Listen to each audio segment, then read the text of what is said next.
तुम्हाला प्रश्न पडला असेल ना, ही असा अवतार करून कुठे चालली आहेस? आमच्या शेताकडे चाललोय. चला तुम्हाला दाखवते आमचं शेत.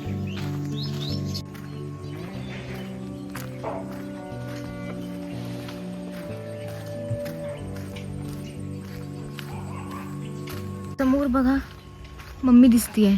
मम्मी आणि शंभू दोघं पण शेताकडे चाललेत. आमचं भात काढून झालं होतं, तर मग आता ते दोघं जण म्हणजे आम्ही दोघी जणी आता ते भात थोडे पसरून ठेवू, उन्हासाठी वाळवायला लागतं ना भात, त्यासाठी ती आम्ही जाऊ. तर आमचं भात जस्ट काढून झालं. मी एवढ्या डिस्टन्सवरती असेल, घरापासून एक साधारणतः 5 मिनिटाच्या अंतरावरती आमचं शेत आहे. तिथे भात आम्ही वाळवायला ठेवू. म्हणजे सावली दिसते. यस, यासारखी खूप सगळी लोक जॉब, नोकरी यासाठी आपल्या गावाला सोडून बाहेर पडली आहेत. आणि त्या प्रत्येकाला मला असं वाटतं, त्या प्रत्येकाला कुठे ना कुठेतरी जी गावची लाईफ आहे, गावाकडचं जीवन आहे, ते कुठे ना कुठेतरी खूप आकर्षित वाटतं, खूप शांततायुक्त वाटतं. त्याचं कारण काय माहिती आहे का? जो नैसर्गिकरित्या ज्या गोष्टी आपल्याला भेटल्यात ना, त्यांचं मूल्य हे आपल्याला एखाद्या बाहेरच्या ठिकाणी गेल्याशिवाय समजत नाही. आणि जेव्हा बाहेर पडतो त्यावेळेस कळतं की आपण काय सोडून आलोय, आपण मागं काय सोडलंय. आता ही जे तुम्ही बघताय, हे पुढं भाताचं शेत आहे, असं शेत आहे, हे साधे साधे रस्ते, हे जे आता बघा मी अशी शहरात फिरू शकत नाही. टॉवेल डोक्यावर घेतलाय आणि आपली फिरते, अशी नाही शहरात फिरू शकत. हे बघा, हे सगळं पूर्ण भाताचं शेत आहे माझ्या मागचं. हे असेल आमच्या इथेच कोणाचं तरी. हे दृश्य इथे नाही, बाहेर इथे बघायला भेटतात, बाहेर नाहीत भेटत. म्हणून माणसाला कुठे ना कुठे एकदा आपलं घर सोडलं ना की जाणीव होते आपण काय सोडलंय याची. हे निळशुभ्र आकाश आहे, मस्तपैकी हिरवं हिरवं शेत आहे. हे सहजासहजी असं शहरात नजरेच नाही पडत. आणि बिल्डिंग किती दिवस बघेल माणूस? 2 दिवस, 3 दिवस, 4 दिवस. हे बघायला माणूस कंटाळत नाही. हा बघा, ऊस आहे. श्रीमंती खरी ही. भुईमुंगाचं शेत आहे, जे शेंगा आपण खातो ना, शेंगदाणे, त्याचं शेत आहे. आणि हे माझ्या सगळ्यात छोटे चुलते आहेत ना, त्यांचं फार्म आहे, डेअरी फार्म. आणि म्हणजे तो शंभू आत्ता गेला ना, त्याच्या वडिलांचं. मस्तपैकी घार उरताना दिसत आहेत, गुरे बांधली आहेत. ही श्रीमंती आहे खरी तर. हे भाऊ आहेत आमचे. हा समोर दिसतो तो सज्जनगड आहे. नाही आली, नाही दिसली. हे शंभू डेअरी फार्म आहे, ते चुलत्यांचा माझा व्यवसाय. हा प्रॉपरली कंपाऊंड वगैरे बांधून ते करतायत सध्या. मी आतमध्ये छोटी छोटी मांजराची पिल्लं आहेत जी की बाहेर पळतायत, म्हणून मम्मी थांबली आहे त्यांना पकडून. आमचं पण काय आता तिकडे गेल्यामुळे वळवाने राहिली, म्हणलं आता हातरणाव टाकून ठेवा. सरका बाहेर जाते का रे? तळावाला पण रात्री 10:30 वाजले. त्यामुळे मग सकाळी 10 वाजता परत पुण्याला पावलं, तुला असं झाले. मनी माऊ आहे. तर शंभू तुमची मनी माऊ आहे. काय म्हणतो त्याला तू? म्याव म्हणतो. म्यावला बोलव ना तुमच्या. म्यावला बोलव. हे बारकी पोरं, त्यांना बिलकुल भीती नाही वाटत कशाची. काय खातोय गदडा? ट्रॅक्टर कोणाचा आहे? अण्णाचा आहे. कोणाचं आहे हे? अण्णांनी बांधलंय. चालू आहे का ट्रॅक्टर? शंभू मालक ट्रॅक्टरचे इकडे सध्या बालवयात येत.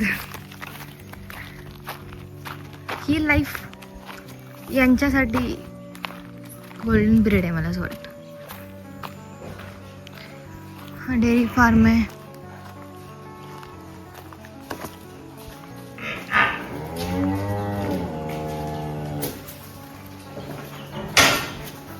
किती किती आहेत म्हशी तुमच्यात? 2 हाया.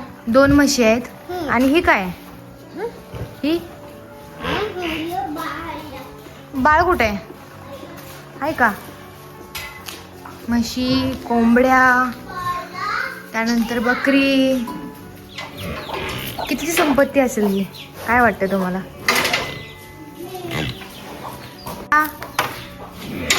हे गुरे आहेत, इकडे शेणखत. आणि ही आमची मम्मी, जी सध्या आमचं भात वाळत घालायचं आहे त्यासाठी आम्ही दोघी इथं आलो आहे. ही ताडपत्री आहे आणि या साईडला आम्ही हे भात वाळत घालू. मम्मी भात किती पोती झाले? 16 पोती भात झाले आम्हाला. चांगलं झालं ना मम्मी? चांगलं झालंय. तांदूळ हवा असेल तर कॉन्टॅक्ट करा. नक्की.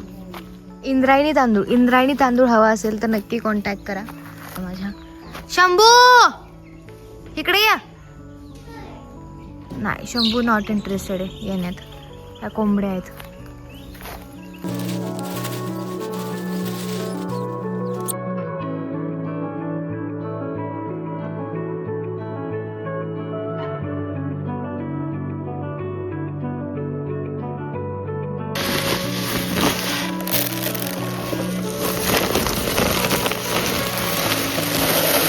आम्ही तांदूळ काढत आहोत.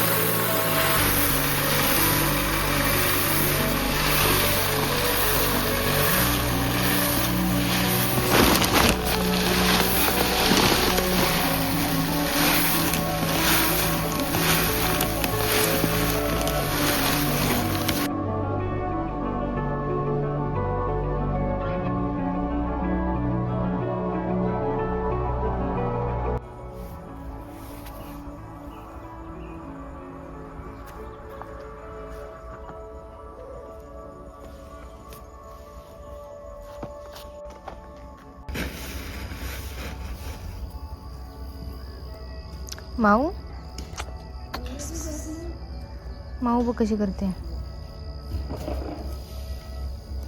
माऊ मला लाडी गोडी लावते.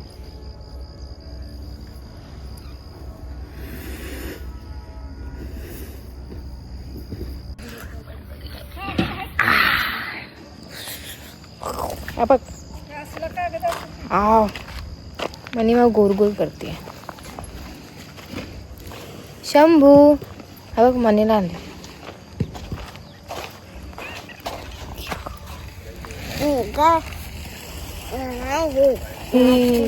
गेली का? गेली. काय करतोय शंभू दादा? काय काका 2 हाया. 2 आहेत होय? ही भाऊ. भाऊ 2 आहेत. भाऊ कसा आहे? साप दिसतोय.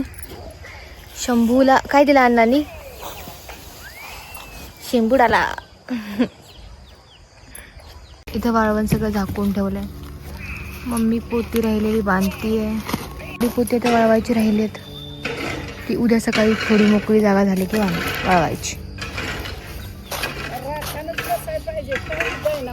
बघ किती इसरली. कापली तरी गुन्हा करा नाही येत बघा.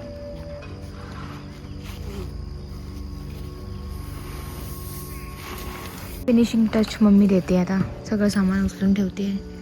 2 मांजरे तिकडे.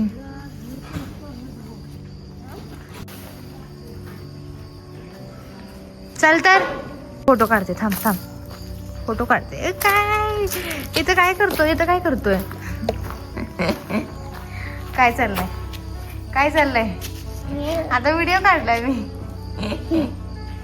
पकड डबा, पकड डबा. डबा तुझा आहे. पकड. मी बॉटल घेते, तू डबा घे. काय बॉटल घेतोय? काय घेतोय सांग. मम्मी नाही येणार. जा.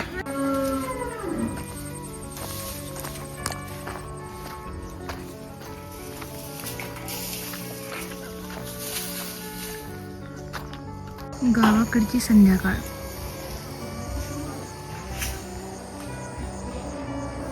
मस्तपैकी सूर्यास्त झालाय.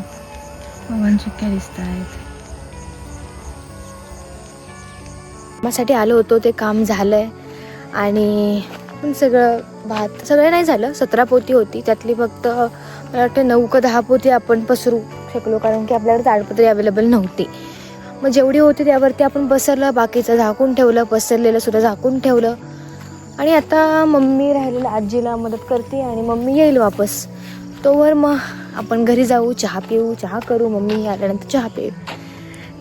सो अशी लाईफ आहे आणि खूप सस्टेनेबल लाईफ आहे, खूप झिरो कॉस्टवरती लाईफ आहे. इथेच पिकवायचं, इथेच खायचं. ही लाईफ काही दिवसांनी एवढी रिच मानली जाईल ना, आत्ता माहीत नाही ह्याला किती व्हॅल्यू आहे किती नाही, तर पण काही दिवसांनी याची व्हॅल्यू खूप जास्त असेल. इंडस्ट्रियलायझेशन कधीच हे घडवू शकत नाही जे इथे घडतं. तुम्हाला दाखवते, स्वच्छंद मोकळी हवा आहे, मस्त सूर्यास्त होतोय मागे. सीनरी काय आहे बघा, खाली ग्रीनरी आहे, वरती पवनचक्क्या आहेत, मस्त सूर्यास्त होतोय. एक मिनिट, मस्त सूर्यास्त होतोय, पक्षी आपल्या घराकडे परतत आहेत. हे पाहायला खूप मला वाटते काही दिवसांनी हे पाहायला सुद्धा लोकांना नशिबाला येणार नाही. हे मस्तपैकी ही शिवार आहेत. आमच्या भाषेत रानांना शिवार बोलतात. रान, शेत, शिवार हेच आहे ते. हेच खरं सौंदर्य आहे, हीच खरी संपत्ती आहे. माणूस जमिनी विकतोय, पण सगळं काही यातच आहे. तशी फारशी सवय नाही राहिलेली रानातली कामं करायची, पण तरीही प्रयत्न करते. जेवढं मजेत करता येईल तेवढं करते. मजा येते असं थोडं बघताना, आनंदाचं वाटतं. आणि कुठेतरी ना हा आनंद जोपासता येतो आयुष्यात असण्याचा, कारण की हा निसर्ग आपल्या प्रत्येक गोष्टी समजावत असतो, शिकवत असतो, आणि ते निसर्गात गेल्याशिवाय समजत नाही. म्हणून खरं जीवन हे